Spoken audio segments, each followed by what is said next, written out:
Guys, we are in this. This is happening right now. Okay. This is the Star Wars The Force Awakens panel. I know a lot of you guys waited a long time to be here. I mean, like, decades, really.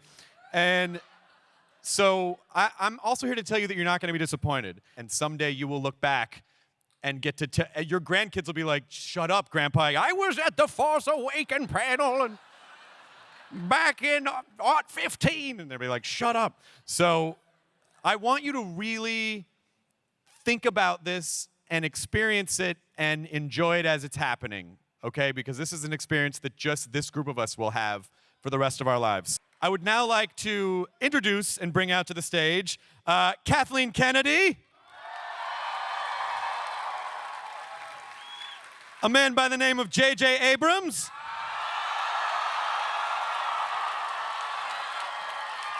and Mr. Lawrence Kasdan.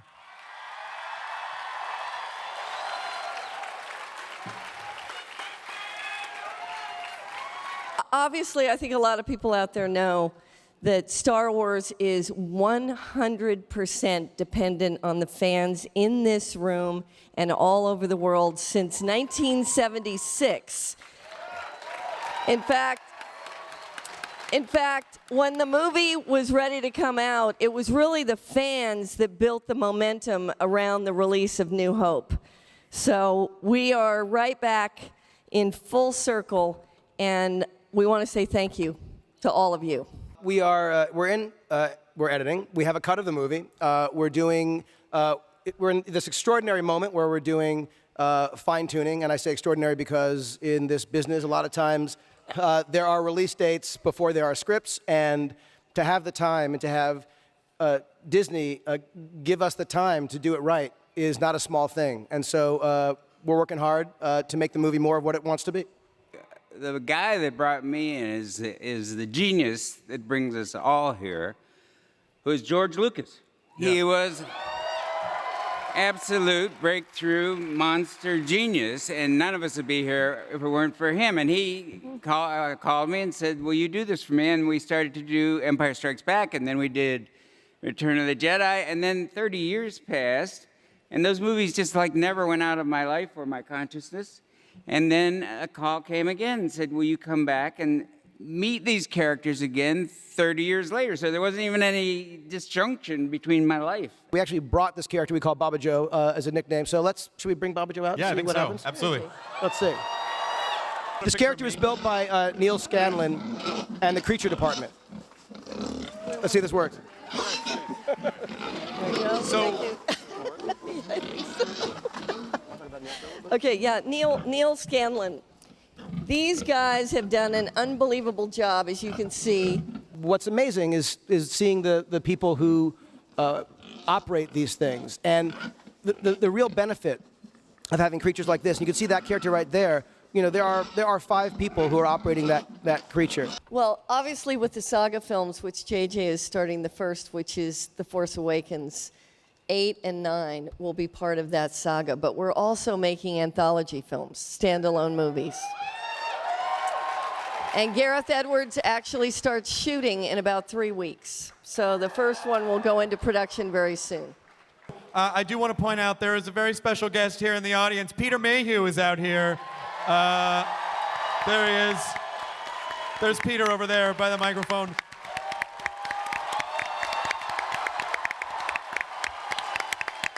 Now we're going to meet some of the cast, some of whom I know you guys got to talk to a little bit at Celebration, so let's bring them out.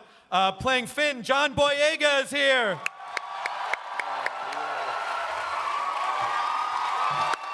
Also Daisy Ridley.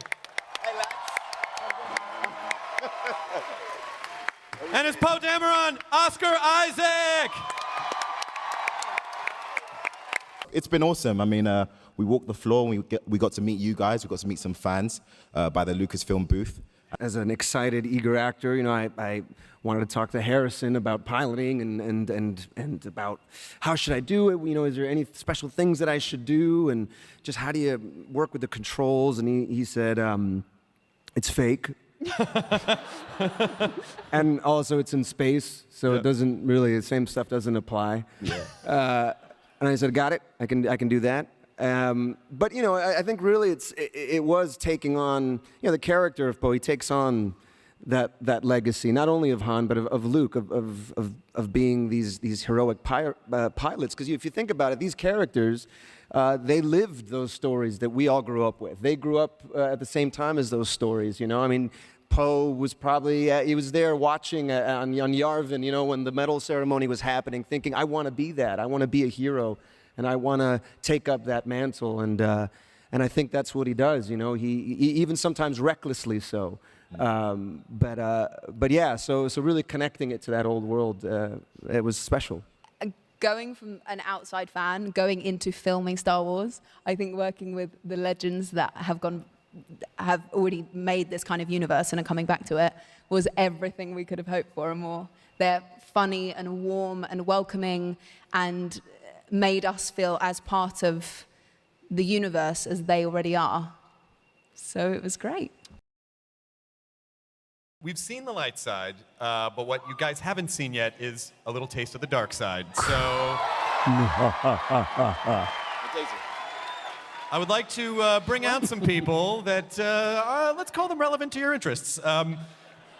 As Kylo Ren, please welcome Adam Driver.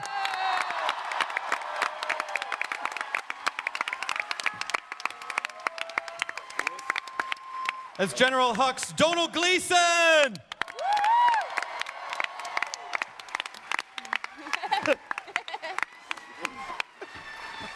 And as Captain Phasma, Gwendolyn Christie!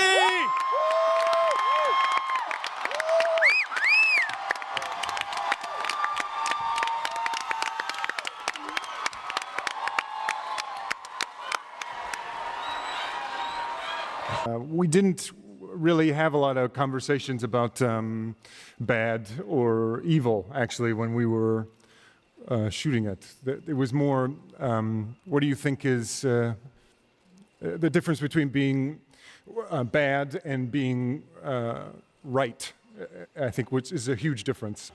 Donald, what can you tell us about your character? I am evil. Okay. Are you though, really? Is your character flat out evil?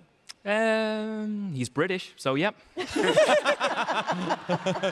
I found it exciting because I found it not only exciting that there was a female stormtrooper, but it was the opportunity to explore a female character that is totally not about the way she looks in flesh. And that armor is exterior and it's more like the outside feeding in. And I just found it very exciting that underneath that armor is a woman. And I think it makes it really more relevant than ever. Excellent. I don't know, I thought it might be kind of fun to bring out Carrie Fisher.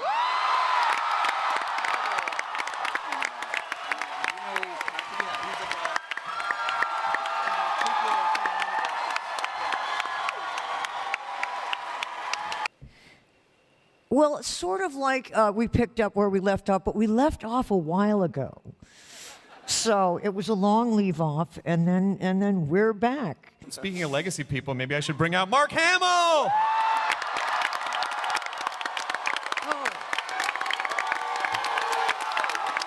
I think the fans understand that. I mean, I'm one of them. And they're obviously, over my career, they've been a really important part of my life. And, because without you guys, we're nothing. Is Harrison okay? Has he been okay? Well, why don't we see for ourselves? Ladies and gentlemen, Harrison Ford!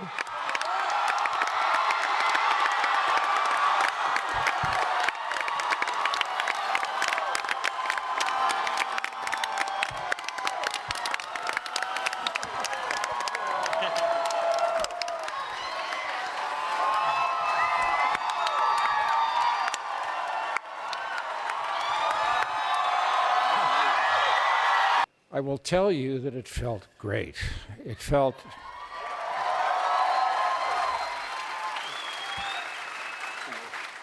I wasn't so sure it would, but The company was the right company.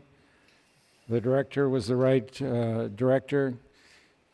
Larry wrote us a wonderful story, and I was proud and grateful to once again be involved. There's another significant star of this series, and it's the music. Who likes the music to the Star Wars movies? So, like, wouldn't it be cool if we did something insane right now? Who wants to go see a live Star Wars concert right now? I see a few hands are up. Okay, now, I see a couple hands we are up. only have room for all of you. So here's the thing. We're going to do something that is truly crazy, and the city of San Diego somehow said okay to this. We are literally all going to walk to a location together, and we are going to experience a Star Wars concert tonight. Now, and honestly, JJ, thank you so much. Yes, you're going to follow these guys in an orderly fashion. This has been an absolute dream of mine. I can't tell you how important this has been. Thank you for being here and being a part of it.